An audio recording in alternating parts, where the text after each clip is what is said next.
வெண்பருத்தி நூலெடுத்து வாய் வெடிச்ச பூவெடுத்து நான் அணிஞ்சிட தொடுத்து வச்ச நடினமான மாலை இது.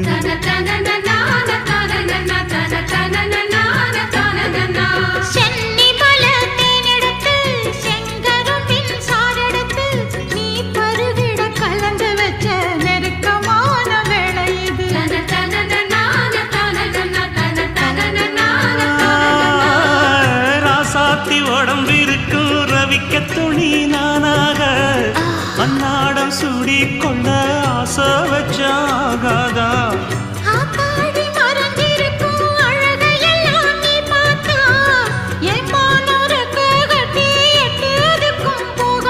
அடிச்சி சக்கரையே எட்டி நீயும் நிக்கிறியே நான் ஏங்கி ஏங்கி பார்க்கிற போறாங்க பண்ணுறியே.